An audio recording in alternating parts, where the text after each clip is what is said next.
Hey guys, it's Joseph here. One of the questions we get asked all the time is, can't I just use my old iPhone as a dash cam? Well, yes you can, and many people have done so as well. In fact, we just got back from testing out the driver dash cam app ourselves for a week just to see how well the smartphone would fare as a dash cam. Everyone is always looking for the next best video quality. So if you're looking for ways to use your smartphone as a dash cam, we don't blame you. But as reputable dash cam experts, we also need to show you some of the potential problems. And to be honest, why you should probably just stick to using a dash cam as a dash cam and a phone as a phone.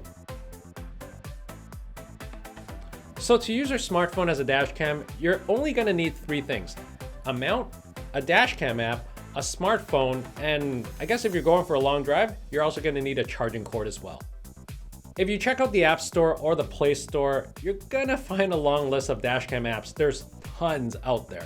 So for me, I've been playing around with the driver dashcam app for the last week because, to be honest, it was the best reviewed one out there with 4.7 star rating.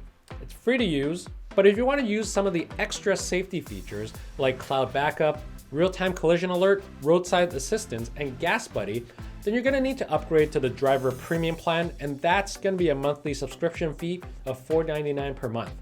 There's a 7-day free trial, so you can definitely test these out to see if it's worth upgrading to. And if you sign up for a 6-month subscription, they're also gonna send you a free driver cooler dashcam mount too.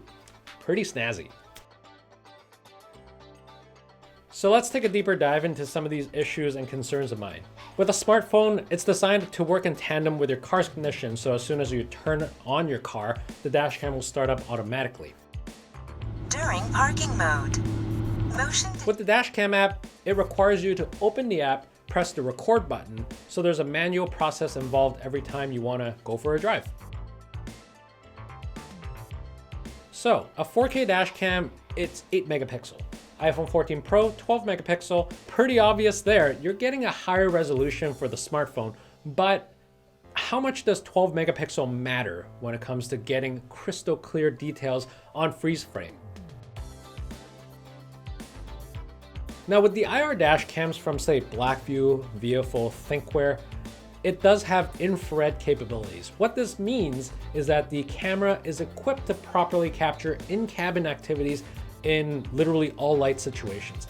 If you try taking a selfie with your phone inside a dark closet, that's what your nighttime in-cabin footage is gonna look like. So unless you're sitting right up against the smartphone, pretty much all you're gonna get is dark, grainy footage.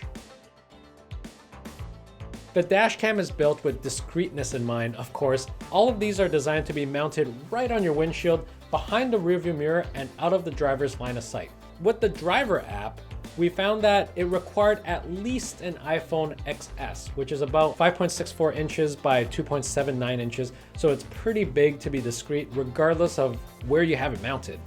The last thing to consider, if you're using both the front and selfie cameras, you're gonna need to find that perfect placement so that both cameras get optimal view. Obviously, unlike a dash cam, where the front camera and the IR cameras can typically be rotated separately so that you get that perfect angle. All dash cams, they come with a mount, whether it's a suction cup, sticky mount. These mounts have been tried and tested to withstand bumpy roads, extreme weather, etc., etc. Here's the other thing. The size of your smartphone really does play a big role in this. For me, I was using an iPhone 13 Pro, as well as the inside of the car. I literally had to have the phone 6 inches over my dash, with it tilted slightly forward so that I could get the same angle as a dash cam.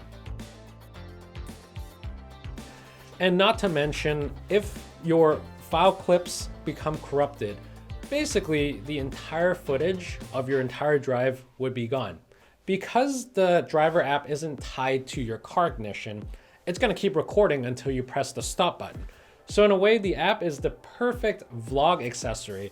And as long as I'm on the move, my route will continue to be tracked from car to my bike to even on foot.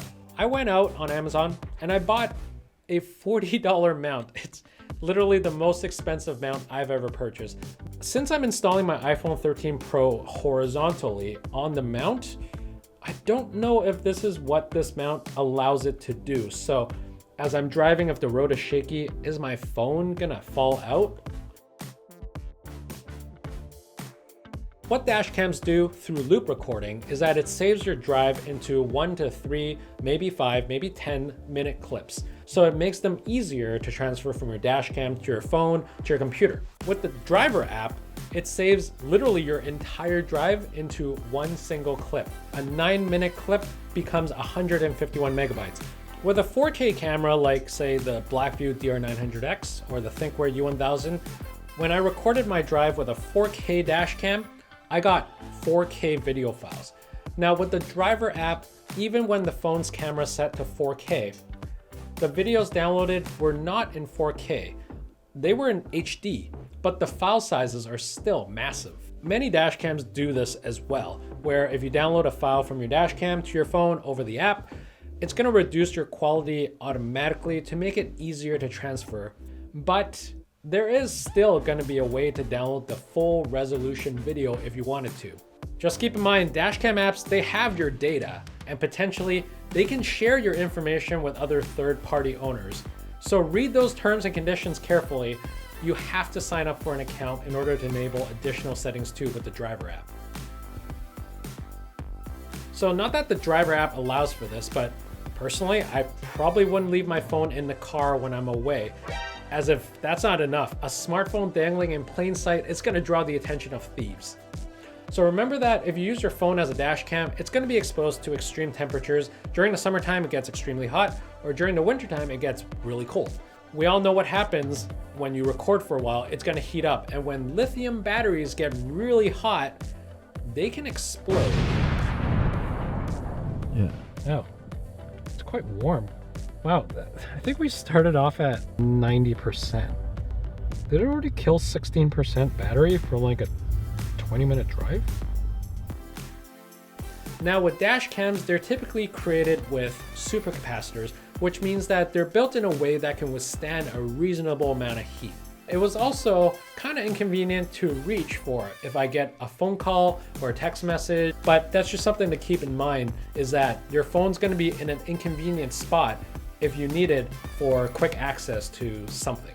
Now, on the other hand, you can have it so that it automatically deletes everything after say like 72 hours or longer.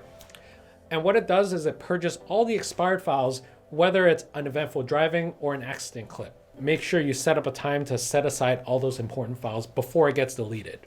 If you're serious about protecting your car, you need a dash cam, not a smartphone. Specialized dash cams are way more reliable and worthy of purchasing because of their video recording and security features. Once you have installed one, you don't even have to think about it or start the app whenever you need to start a drive because it just instantly turns on when you start your car. Most importantly, when you're not in your car, you can literally just leave your dash cam there and you're gonna have better access to more information in case of thefts, accidents, etc., etc. So we hope this video was helpful for you and helping you decide whether or not you want to continue using your smartphone as a dash cam. And of course, if you're ready to make a purchase for a dash cam yourself, you can check out our website at BlackboxMyCar.com and use exclusive YouTube code BBMCTube to take 5% off your next purchase. If you have any questions, be sure to drop them in the comments below. And if you want to support what we do, be sure to hit that like and subscribe button to stay up to date on everything BlackboxMyCar. Thanks for watching.